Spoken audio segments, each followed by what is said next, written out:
Good morning, students. In the last lecture of the operating system, we will discuss about the scheduling criteria. We know that there are many scheduling criteria have been suggested for comparing CPU scheduling algorithms. There are different scheduling algorithms. Which characteristics are used for comparison can make a substantial difference in which algorithm is judged to be best.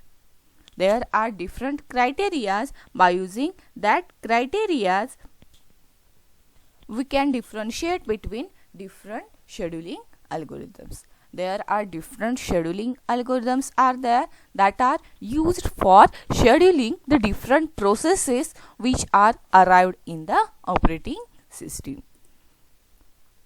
Scheduling algorithms. First we will see what are the different types of scheduling algorithms are present in the operating system. CPU scheduling deals with the problem of deciding which of the process in a ready queue is to be allocated to the CPU.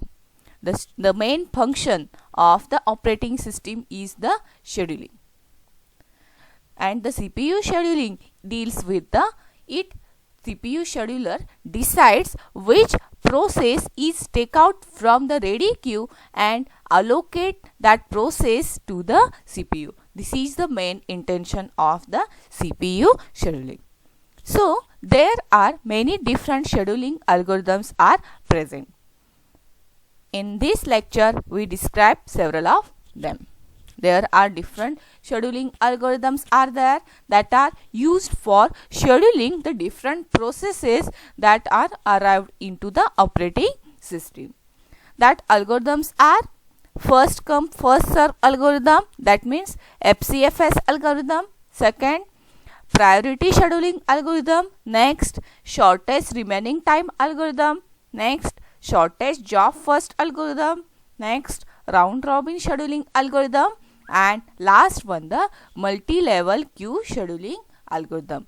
These are the different types of algorithms present into the operating system. We will see the detailed description of each algorithm one by one. First we will see FCFS algorithm, that means first come first serve scheduling algorithm. This is the first algorithm of the operating system. By far the simplest CPU scheduling algorithm is the first come first serve FCFS scheduling algorithm. FCFS is the first simplest scheduling algorithm that is used into the operating system. With this scheme, the processes that request the CPU first is allocated to the CPU first. In this algorithm, the which process requests CPU first, that process is assigned the CPU first. That means jobs are executed on first come first serve basis. The jobs are processes that are executed on the basis of first come first serve.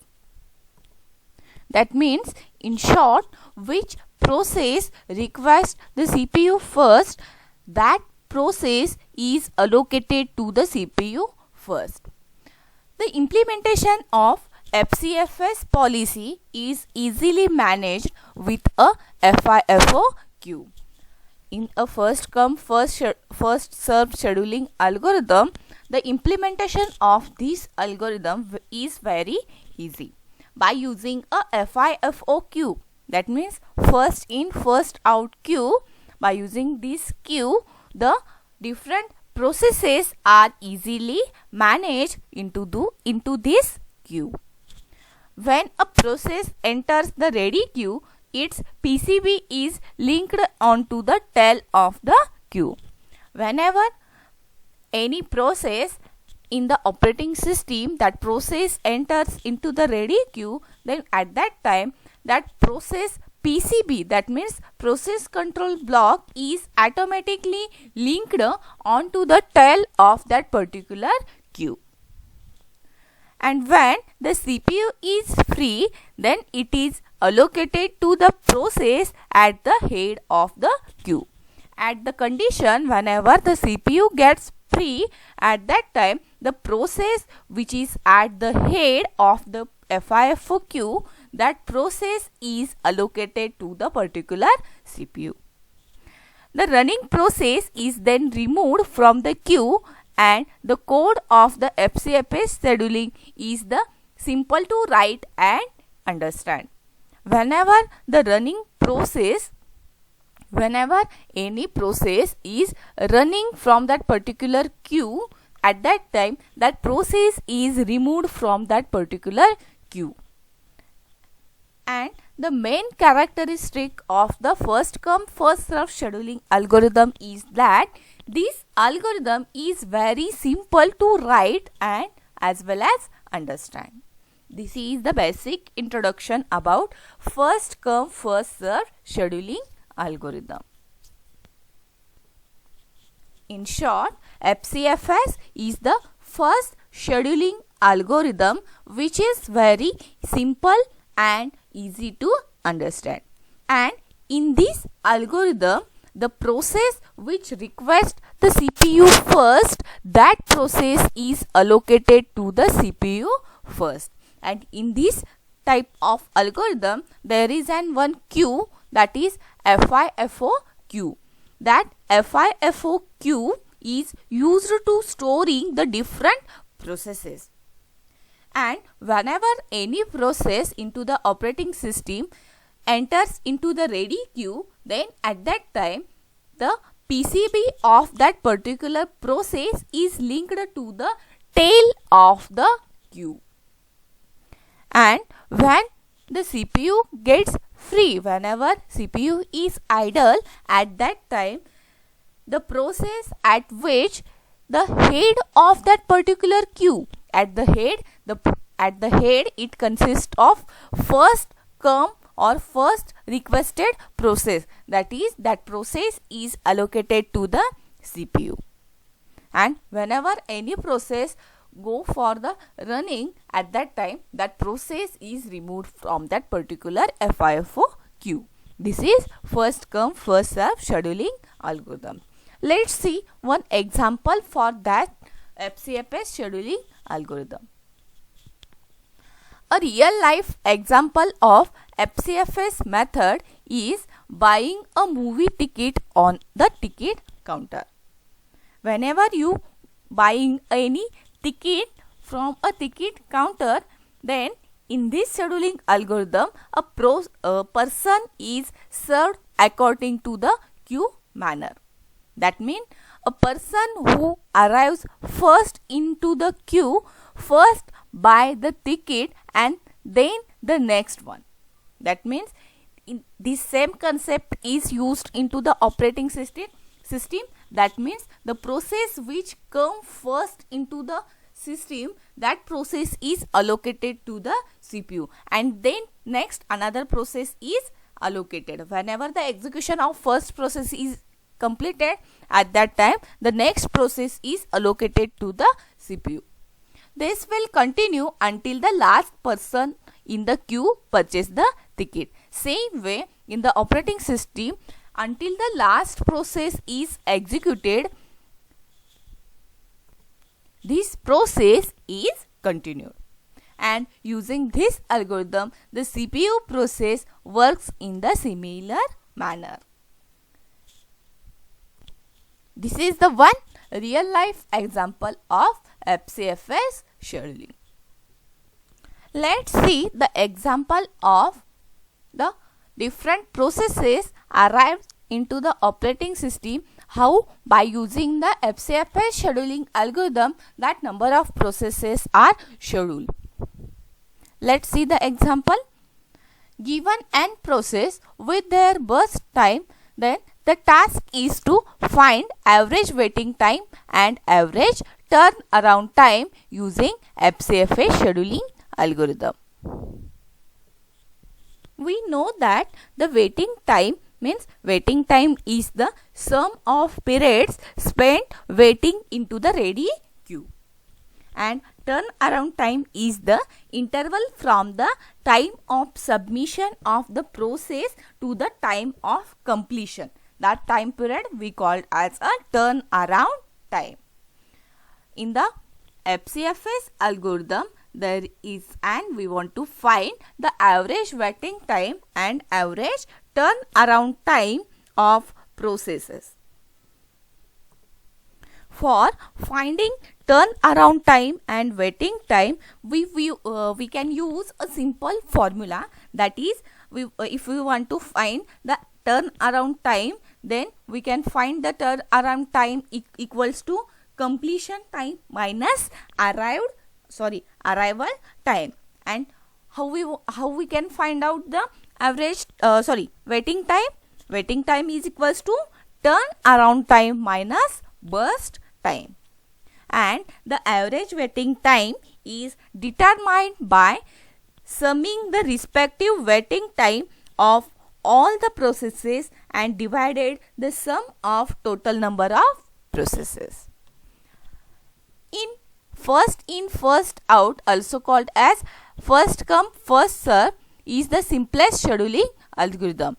FIFO simply queues the number of processes in order that they arrived into the ready queue.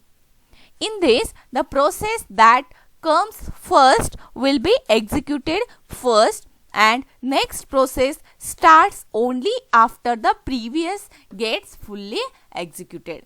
In FCFS algorithm, whenever the execution of first process completed, that time only the process is to be next is starts the execution. Here in this example, we are considering that arrived time for all the processes is equals to 0. Let's see the example. This is the example of FCFS algorithm. In this post, we have assumed that arrival times of all the processes are 0. Here in this example, there are 3 processes P1, P2, P3. The duration denotes the burst time. The burst time for the process P1 is equals to 24. The burst time for the process P2 is equals to 3, and the burst time for the process P3 is equals to 4. These are the number of processes that are arrived into the operating system: P1, P2 and P3. There are 3 processes, and the duration for that particular process execution is for process P1 24, process P2 is 3, process P3 is 4. And order of that particular process execution: P1 process first, then process P2, and then process P3. But we are saying that we are assumed that the arrival time of all the processes P1, P2, P3 is 0. So, the Gantt chart for these 3 processes is, our FCFS algorithm tells that the process which is arrived first into the ready queue, that process is allocated for the CPU first. So, here in this example, process P1 is arrived first because their order is 1. This P1 process is arrived first, so first P1 is allocated to the CPU for 24 millisecond. Then second process is P2. Second, we take the second process as P2 because the order of their execution is 2. After the P1 process execution is completed, the P2 process is allocated to the CPU. But the burst time for that process P2 is 3. So, first So the process P2 is executed for 3 milliseconds. After that, there is a process P3. After the execution of P2 process is completed, the CPU gets allocated to the process P3. And then process P3 is executed for 4 milliseconds because their burst time is process P3 is 4. So this Gantt chart is also represented here also. First, process P1 is executed from 0 to 24 seconds because the burst time, that means duration of execution of process P1 is 24. So here for the 24 second process P1 is executed. Then after that P2 process is executed for 3 milliseconds. After 24 there are 3 milliseconds. How the 3 milliseconds are represented? 25, 26 and then 27. So here 27 time period is mentioned. Then after completion of process P2, the process P3 is taken for the execution. The process P3 is executed for 4 milliseconds. So the the waiting time for the process P1 is 0 because the process P1 is first request to the CPU, first arrived into the ready queue, so it has waiting time 0. It come first, so it directly allocates to the CPU, so waiting time is 0. Next, waiting time for the process P2 is 24 because our process P1 burst time is 24. Our process P1 execution time is 24. So the process P2 must wait for the 24 second because our process P1 execution time is 24. So the process P2 waiting for the 24 millisecond. After the completion of process P1, then P2 process is allocated to the CPU. So the waiting time for the process P2 is 24. After 24 millisecond, the process P2 gets executed into the CPU. Then next, the waiting time for the process P3 is what? 27. Why? Because process P3 is allocated to the CPU after completion of process P1 and process P2. After completion of process P2, then the CPU is allocated for the process P3. So it requires the 27 millisecond because our process P1 execution time is 24 and our process P2 execution time is 3. So after completion of 24 plus 3, that means 27 millisecond, the CPU is allocated to the process P3. So the waiting time for the process P3 is 27. The 27 millisecond, the process P3 is in waiting state. The process P3 is waiting for the completion of execution process P2. After 27 millisecond, the process P2 execution is completed. So after 27, the CPU is allocated for the process P3. This represents the Gantt chart for this FCFS example. Let's see how to calculate the average waiting time and average turnaround time for this example. There are two formulas for calculating waiting time and turnaround time. This formula is given for your understanding how the waiting time is calculated: starting time minus arrival time, and how the turnaround time is calculated: ending time minus arrival time. First we calculate the average waiting time. For the calculating average waiting time, we want to calculate the waiting time for each process. First we want to find the waiting time for process P1. The process P1 is arrived first. Process P1 is requested first. So in FCFS, the process P1 is allocated first to the CPU. So the waiting time for the process P1 is 0. So 0 minus 0 is 0. Next, the waiting time for the process P2 is 24 because arrival time, starting time minus arrival time. What is the starting time of the process P2? That is 24. And what is the arrival time? 0. So 24 minus 0, that is 24. Next, we want to find the waiting time for the process P3. How the waiting time is calculated? Starting time minus arrival time. How the process P3 is started? 27. But what is the arrival time? That is for the process P3? That is 0. So the 27 minus 0 is equals to 27.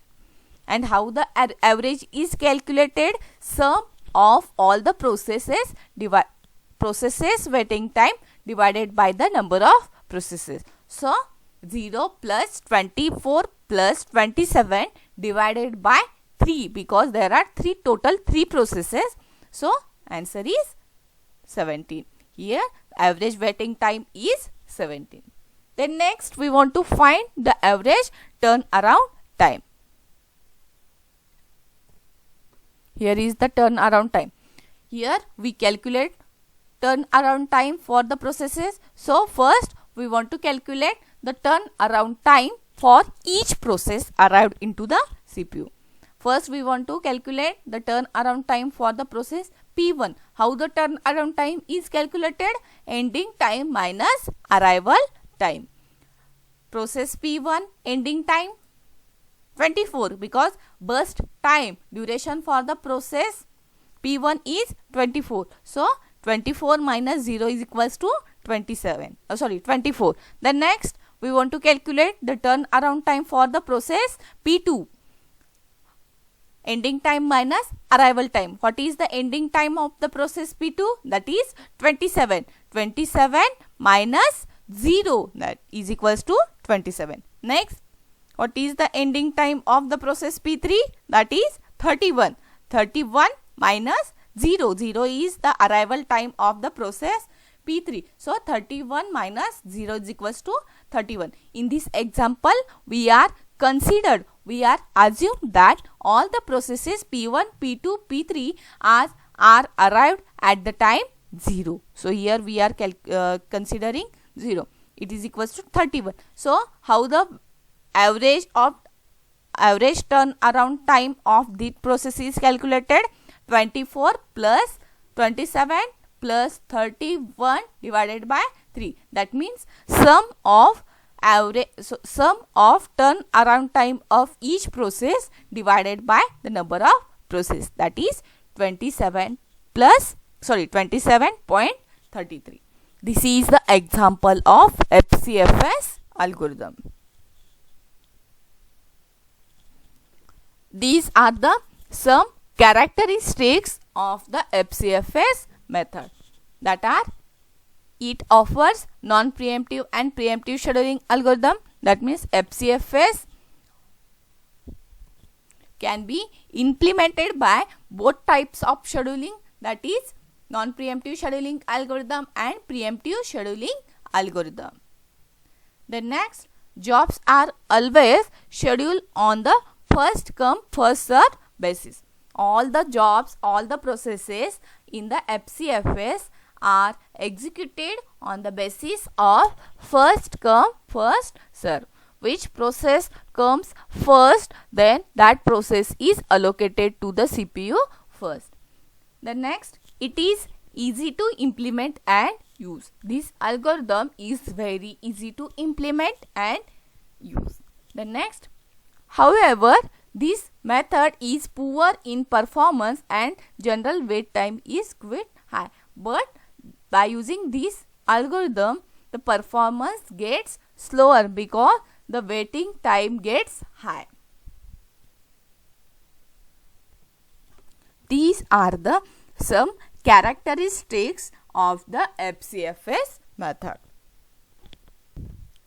This is the first come first serve scheduling algorithm.